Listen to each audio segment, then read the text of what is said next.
प्रयागराज में महाकुंभ 13 जनवरी 2025 से शुरू हो रहा है और यह 26 जनवरी तक चलेगा। इस साल महाकुंभ मेले में करीब 44 करोड़ लोगों के आने का अनुमान लगाया गया है। महाकुंभ हर 144 साल में एक बार आता है और ये केवल प्रयागराज में होता है। विशाल महाकुंभ मेले को देखने के लिए दुनिया के कई हिस्सों से लोग आएंगे। कुंभ मेला बहुसंख्यक हिंदुओं की आस्था का प्रतीक है। ऐसी मान्यता है कि कुंभ में संगम तट पर स्नान करने से मोक्ष मिलता है। कुंभ का आयोजन हरिद्वार, उज्जैन, प्रयागराज और नासिक में होता है। इस साल महाकुंभ के लिए उत्तर प्रदेश सरकार डिजिटल तैयारियां भी की है ताकि लाखों श्रद्धालुओं का अनुभव को यादगार बनाया जा सके। महाकुंभ केवल प्रयागराज में ही मनाया जाता है क्योंकि यहाँ गंगा, यमुना और सरस्वती के संगम होने से इसका धार्मिक महत्व और बढ़ जाता है। कुंभ का आयोजन हर 12 साल में 4 बार क्रमिक रूप से हरिद्वार, उज्जैन, नासिक और प्रयागराज में होता है। कुंभ भारतीय संस्कृति और धर्म का एक महत्वपूर्ण पर्व है जिसे दुनिया का सबसे बड़ा धार्मिक और सांस्कृतिक आयोजन माना जाता है। कुंभ का महत्व जो है ये पौराणिक कथा के अनुसार समुद्र मंथन के दौरान अमृत कलश, जिसे कुंभ कहते हैं, से अमृत की कुछ बूंदे इन 4 स्थानों पर गिरी थी। इसीलिए इन स्थानों को पवित्र माना जाता है। आध्यात्मिक दृष्टि से अगर देखा जाए तो कुंभ स्नान में पापों का नाश होता है और मोक्ष की प्राप्ति होती है। ऐसा विश्वास किया जाता है कि संस्कृति और एकता यह पर्व लाखों लोगों को एकत्रित करता है और भारतीय आध्यात्मिकता को संस्कृति का प्रतीक बनाता है। कुंभ के बारे में अगर देखें तो कुंभ जो होते हैं ये कई प्रकार के होते हैं। पहला होता है अर्ध कुंभ, ये हर 6 साल में होता है, और दूसरा होता है पूर्ण कुंभ, यह हर 12 साल में होता है, और तीसरा होता है महाकुंभ, ये हर 144 साल में एक बार आता है और ये केवल प्रयागराज में होता है। महाकुंभ के दौरान किए गए स्नान को शाही स्नान कहा जाता है। महाकुंभ के दौरान पहला शाही स्नान मकर संक्रांति के दिन यानी 14 जनवरी को किया जाएगा। इसके बाद 29 जनवरी को मौनी अमावस्या के दिन दूसरा शाही स्नान होगा और 3 फरवरी बसंत पंचमी के दिन तीसरा शाही स्नान किया जाएगा। हालांकि माघी पूर्णिमा और महाशिवरात्रि के दिन भी कुंभ का स्नान किया जाएगा, लेकिन इन्हें शाही स्नान नहीं कहा जाएगा। कुंभ के दौरान कुछ प्रमुख तिथियों पर किए जाने वाले स्नान को शाही स्नान कहा जाता है। यह नाम सांस्कृतिक रूप से बेहद खास माना जाता है। इस नाम को लेकर विद्वानों की अलग अलग राय है। कुछ लोग मानते हैं कि नागा साधुओं को धर्म के प्रति उनकी निष्ठा के लिए सबसे पहले महाकुंभ में उन्हें स्नान की अनुमति होती है।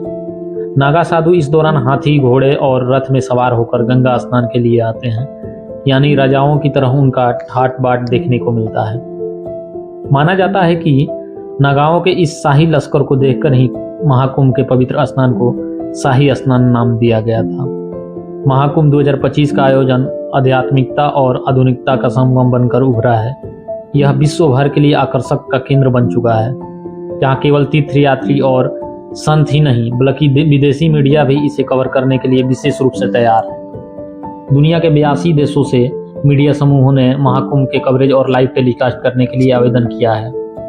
यूरोपीय देशों के साथ साथ अमेरिका, ऑस्ट्रेलिया, खाड़ी देशों और अफ्रीका के राष्ट्र भी इसके लिए यहाँ पहुँच रहे हैं। महाकुंभ मेला 10,000 हेक्टेयर में फैला है, जिसमें 25 सेक्टर है।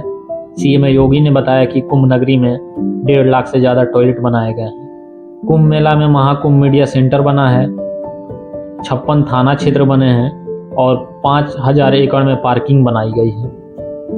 हजारों की संख्या में सीसीटीवी कैमरे भी लगाए गए हैं और 70,000 बिजली पोल लगाए गए हैं। एक एक काम प्रयागराज मेला प्राधिकरण ने आगे बढ़ाने का काम किया है। 30 ब्रिज बनकर तैयार हैं। चेकर प्लेट 500 किलोमीटर में बिछाई जा चुकी है। महाकुंभ के दौरान नागा साधु सबसे पहले शाही स्नान करते हैं। धर्म के प्रति नागा साधुओं की निष्ठा को देखते हुए सम्मान पूर्वक नागा अखाड़ों को प्रथम स्नान की अनुमति दी जाती है। नागा साधु भी भव्य रूप से शाही स्नान की तैयारियां करते हैं। माना जाता है कि नागा साधु शाही स्नान से पहले 17 श्रृंगार करते हैं और उसके बाद ही पवित्र डुबकी लगाते हैं।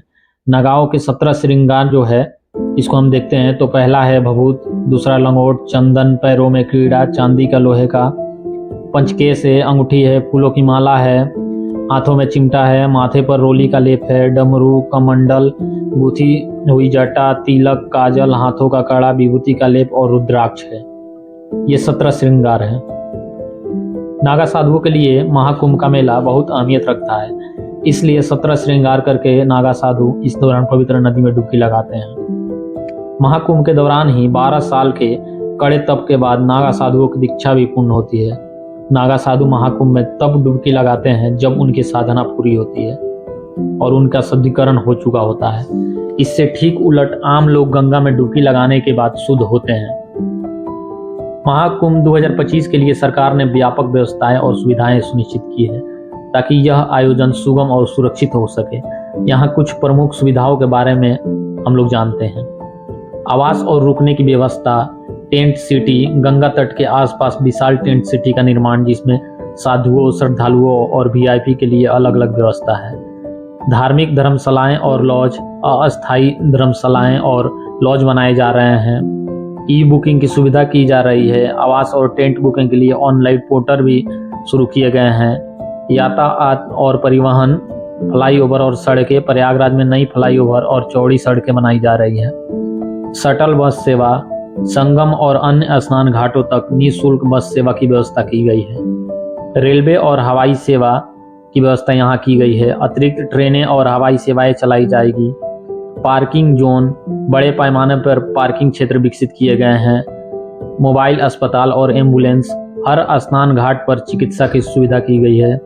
कोविड-19 प्रबंधन, स्वास्थ्य प्रकोप के लिए टीकाकरण और मास्क वितरण की भी व्यवस्था की गई है। डॉक्टरों और पैरामेडिकल स्टाफ की तैनाती की गई है। सुरक्षा व्यवस्था में अगर देखें तो सीसीटीवी कैमरे कई जगह लगाए गए हैं निगरानी के लिए और अतिरिक्त पुलिस बल और सुरक्षा जवान को तैनात किया गया है अधिकतर भीड़ भाड़ वाले इलाकों में। ड्रोन कैमरे, भीड़ नियंत्रण और सुरक्षा के लिए ड्रोन कैमरे का प्रयोग किया जाएगा। साफ सफाई और स्वच्छता, शौचालय और स्नान घर, अस्थायी बायो टॉयलेट और स्वच्छ स्नान घर बनाए गए हैं। कचरा प्रबंधन के लिए, स्वच्छता बनाए रखने के लिए विशेष टीमें का प्रबंधन किया गया है। गंगा स्वच्छता अभियान, गंगा नदी को साफ रखने के लिए प्रयास किया जा रहा है। तकनीकी सुविधाएं की व्यवस्था की गई है जिसमें फ्री वाईफाई जोन, प्रमुख जोन में फ्री इंटरनेट दिया जाएगा। मोबाइल ऐप श्रद्धालुओं को मार्गदर्शन देने के लिए और स्नान तिथियों की जानकारी के लिए मोबाइल ऐप की व्यवस्था की गई है। डिजिटल भुगतान, खाने पीने और अन्य सेवाओं के लिए डिजिटल भुगतान की व्यवस्था की गई है। धार्मिक और सांस्कृतिक कार्यक्रम, घाटों पर भजन कीर्तन और नृत्य, धार्मिक आयोजन, साधु संतों की संगोष्ठी और प्रवचन का भी यहाँ पर व्यवस्था की गई है। विशेष प्रावधान भी किए गए हैं। यहाँ पर बुजुर्ग और दिव्यांगों के लिए अलग अलग लाइन और सहायता की व्यवस्था की गई है। महिला सुरक्षा के लिए विशेष महिला पुलिस बल की तैनाती की गई है। बाल सुरक्षा और खोए हुए लोगों की सहायता के लिए कई केंद्र बनाए गए हैं। अंतर्राष्ट्रीय पर्यटकों के लिए विशेष सुविधाएं यहाँ पर दिया गया है जिसमें भाषा अनुवादक जो विभिन्न भाषाओं में सहायता करेंगे उसको अनुवाद करने के लिए, गाइड और टूर पैकेज, कुंभ क्षेत्र और आसपास के स्थलों की यात्रा के लिए गाइड और टूर पैकेज की व्यवस्था है। यह सभी व्यवस्थाएं कुंभ मेले को श्रद्धालुओं के लिए सुरक्षित, स्वच्छ और सुव्यवस्थित बनाने के लिए की जा रही है। धन्यवाद।